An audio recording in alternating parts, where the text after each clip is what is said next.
Bonjour à tous. Je me présente, je suis Sophie Calula. Je suis la responsable du service de la scolarité, études et vie de l'étudiant. Nous sommes heureux de vous accueillir à cette première journée porte ouverte virtuelle. Vu le contexte, on n'a pas le plaisir de vous rencontrer cette année, mais on se verra prochainement, on n'en doute pas. Et donc, on organise cette année une journée porte ouverte virtuelle à l'UIT. Donc, la présentation suivante se déclinera en une présentation rapide du rôle de la scolarité dans votre cursus, tout au long de votre cursus. Vous pouvez, à votre convenance, poser vos questions tout au long de la conférence. Nous y répondrons après la conférence via le chat qui se trouve juste en dessous du lien de la conférence. Vous pourrez également continuer à poser vos questions, même une fois la conférence terminée. L'équipe de la scolarité se fera un plaisir de vous répondre et de vous accompagner dans toutes vos démarches en ce moment, notamment pour vos candidatures. Nous sommes également joignables par téléphone et vous trouverez toutes nos coordonnées à la fin de cette présentation. Donc, nous allons commencer dans le vif du sujet. Donc, juste pour vous situer un petit peu le rôle de la scolarité est un point central en ce qui concerne votre inscription donc, et tout votre cursus que vous allez passer à l'UT. La scolarité intervient de la phase de candidature. Donc, justement, en ce moment, vous êtes en train de faire vos candidatures, que ce soit pour Parcoursup pour le but ou pour e-candidat pour les licences professionnelles. Donc, la scolarité vous accompagne même jusqu'à la délivrance du diplôme. Même une fois que vous aurez quitté l'IUT, nous resterons en contact car nous réalisons une enquête qui est diligentée par le ministère de l'Enseignement supérieur, notamment pour savoir ce que sont devenus nos diplômés, notamment pour nos buts. La scolarité, finalement, sera donc votre référent aussi concernant les bourses et toutes vos questions administratives. Nous avons une équipe de 6 personnes, donc vous trouverez toujours quelqu'un pour vous répondre et vous accompagner. Donc, voilà un petit peu plus en détail, si on veut dresser un petit peu un portrait ou l'étendue des missions de la scolarité. En fait, cette diapositive a pour but de vous offrir en fait une vision complète des activités et un petit peu des points de repère pour vous situer un petit peu lors de votre arrivée à l'UT. Donc, comme on le disait tout à l'heure, vous serez accompagné tout au long de votre cursus. Donc, en ce moment, nous sommes dans les candidatures. Puis nous passerons, puisque nous espérons avoir la chance de vous compter parmi nos étudiants l'année prochaine, donc nous passerons à la phase des inscriptions et puis on vous suivra tout au long, donc pour les dossiers de bourse, pour les jurys, ce sera encore à la scolarité et donc en fait tout ce cheminement va se faire tout le long de votre cursus. Donc, comme on le disait tout à l'heure, en ce moment vous êtes en pleine candidature, notamment Parcoursup. On parlera d'e-candidat un petit peu plus loin. Donc, Parcoursup. Donc, là, c'est vraiment, là, vous avez déjà pu prendre connaissance de tous les calendriers. Mais pour votre parfaite information, voici un rappel du calendrier à respecter avec les échéances. Surtout, ce qui est très, très important, c'est de bien avoir en tête la date du 11 mars, puisque vous pouvez faire vos vœux jusqu'au 11 mars. Le 12 mars, ce ne sera plus possible de faire de vœux. Donc, c'est très, très important de bien avoir en tête cette date du 11 mars.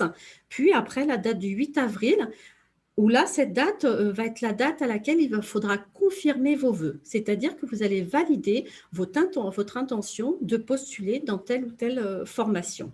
Puis, le 27 mai, arriveront les réponses à vos candidatures. Donc après, ça va être étalé, mais ça commencera à partir du 27 mai. Là aussi, il y aura un calendrier à respecter, puisque vous aurez au début 3 jours, puis 2 jours pour répondre. Donc, il faudra être très, très vigilant au niveau de vos candidatures.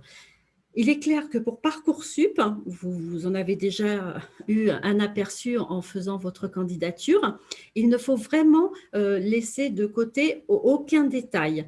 Il faut vraiment être très, très vigilant sur le calendrier puisque c'est une plateforme nationale et que nous ne pouvons malheureusement intervenir sur cette plateforme nationale quand les dates sont dépassées, les dates pour faire vos vœux, les dates pour finaliser vos candidatures, les dates pour confirmer vos vœux, pour confirmer où vous souhaitez aller. Donc, il est très, très important d'être vigilant sur ces dates. Mais nous pourrons vous accompagner aussi puisque nous répondrons à vos appels. Pour rappel, vous pouvez, mais ça vous avez pu le commencer à voir, notamment pour ceux qui passent le bac cette année avec les lycées où vous avez eu plusieurs réunions d'information, vous pouvez effectuer jusqu'à 10 vœux en formation initiale, 20 sous-vœux, et en complément 10 vœux en apprentissage. Donc pour l'apprentissage, si vous voulez plus de renseignements, on a notre service de relations entreprises qui s'occupe de l'apprentissage et qui a déjà effectué des conférences là en début de matinée et en début d'après-midi. Donc, je vous invite aussi à regarder ces conférences qui ont été enregistrées pour parfaire votre information pour les formations d'apprentissage. Donc, concernant les vœux, vous pouvez très bien faire un vœu donc, pour un but, ici par exemple en GE2I, puis en faire un pour d'autres unités. Donc, mais cela fera un vœu et tous les autres seront en sous-vœux. Donc, il est très important aussi stratégiquement de bien faire attention à vos vœux, notamment si vous faites des vœux en alternance. Il faut sécuriser votre projet pédagogique et quand même faire des vœux en apprentissage. Donc là, c'est un rappel des dates clés.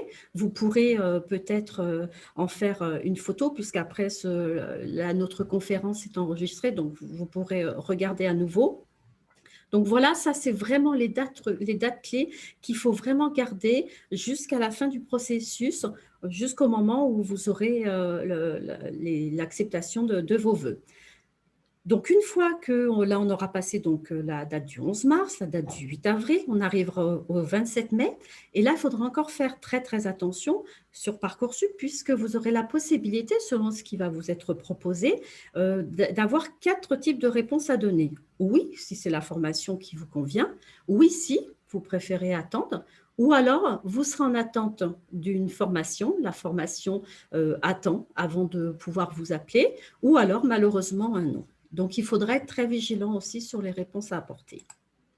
Donc, nous allons maintenant aborder les candidatures en licence professionnelle, puisque nous avons 17 licences professionnelles et que nous sommes actuellement dans une phase de candidature.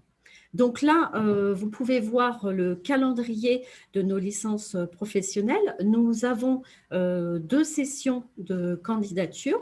Donc là, nous avons une session qui est ouverte là jusqu'au 21 février et nous avons une deuxième session qui commencera le 7 avril.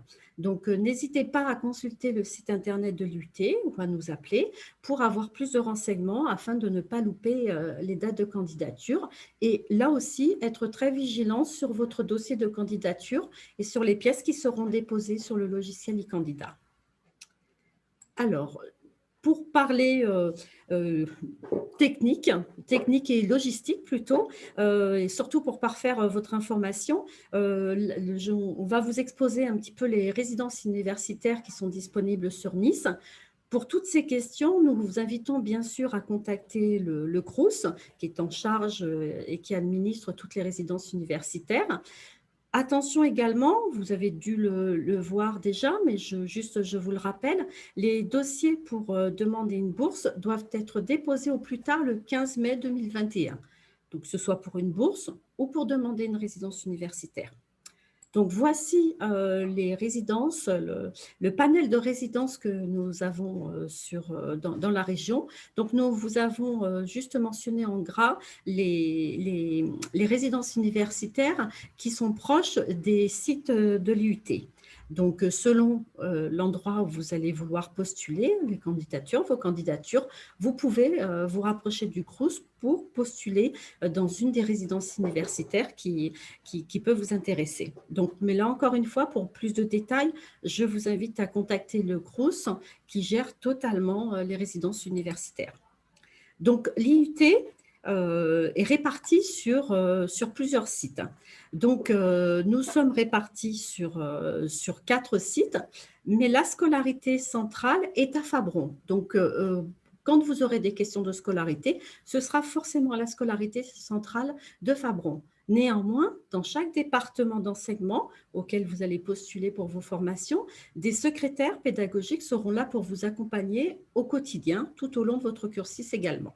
Voilà, donc là, je vous indique, nos coordonnées, donc avec, notre adresse mail, nos numéros de téléphone. Là, nous sommes, là où nous restons avec vous jusqu'à 17:00, via le chat, que vous pouvez trouver, en ligne. Puis après, même une fois que les conférences sont terminées et la journée porte ouverte est terminée, nous restons en contact encore avec vous et vous pourrez toujours, nous contacter, sur le site via le chat.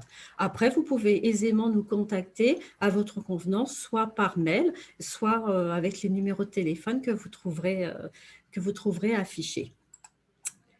Je vous remercie pour votre attention. Donc, nous restons à votre disposition pour toute question, que ce soit des questions de candidature sur Parcoursup, sur e-candidat ou d'autres questions sur votre orientation.